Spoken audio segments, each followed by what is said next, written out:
This impeachment is nothing more than a partisan exercise designed to further divide the country.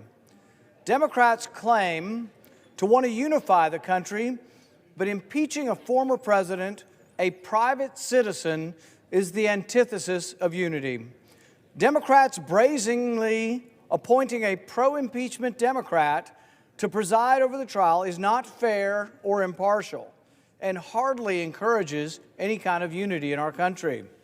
No, unity is the opposite of this travesty we are about to witness. If we are about to try to impeach a president, where is the Chief Justice? If the accused is no longer president, where is the constitutional power to impeach him? Private citizens don't get impeached. Impeachment is for removal from office, and the accused here has already left office.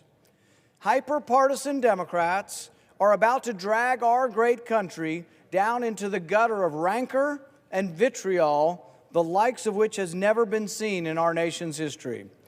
Instead of doing the nation's work with their new majorities in the House, the Senate, and the executive branch, Democrats are wasting the nation's time on a partisan vendetta against a man no longer in office.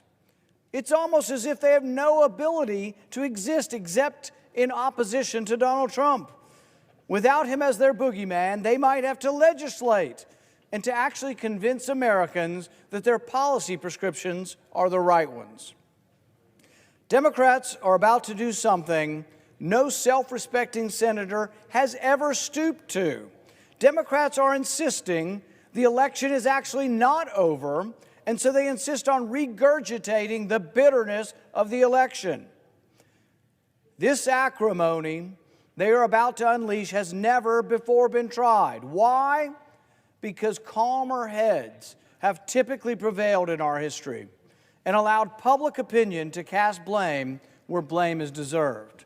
This sham of an impeachment will ostensibly ask whether the president incited the reprehensible behavior and violence of January 6th, when he said, "I know everyone here will soon march to the Capitol to peacefully and patriotically make your voices heard."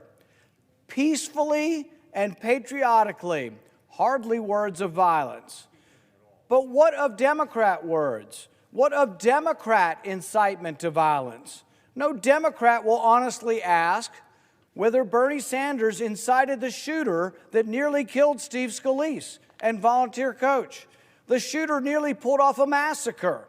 I was there because he fervently believed the false and inflammatory rhetoric spewed by Bernie and other Democrats, such as the Republican health care plan for the uninsured is that you die. As this avowed Bernie supporter shot Steve Scalise, nearly killing him, and shot one of our coaches and 2 or 3 of our staff, he screamed, "This is for health care." Ask me or anyone if that's incitement. No Democrat will ask whether Cory Booker incited violence when he called for his supporters to get up in their face of Congress people, a very visual and specific incitement.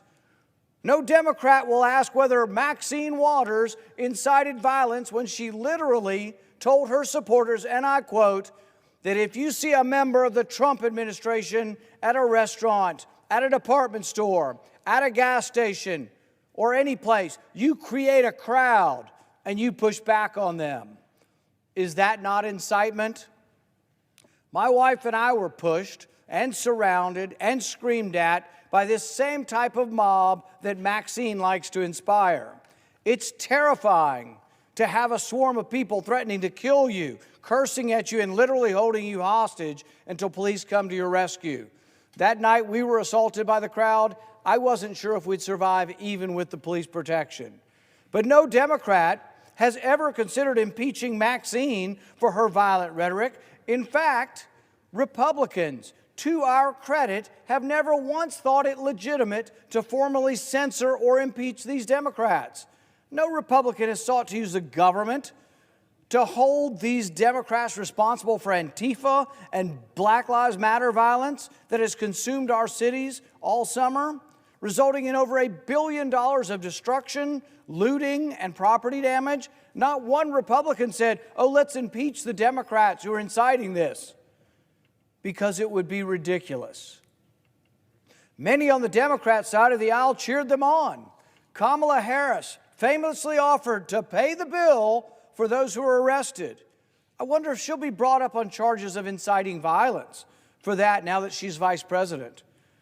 Should Kamala Harris be impeached for offering to pay for violent people to get out of jail who've been burning our cities down? No.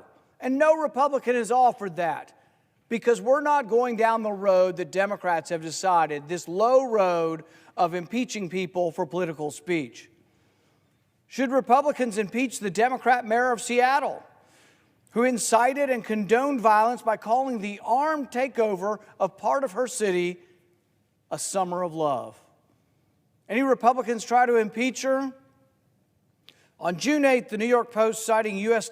Justice Department statistics, reported that more than 700 law enforcement officers were injured during the Antifa Black Lives Matter riots. There were at least 19 murders, including 77-year-old retired police officer David Dorn.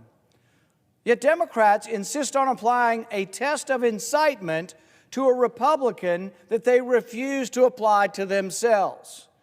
I want the Democrats to raise their hands if they have ever given a speech that says, take, back, fight for your country. Who hasn't used the words fight figuratively? And are we going to put every politician in jail?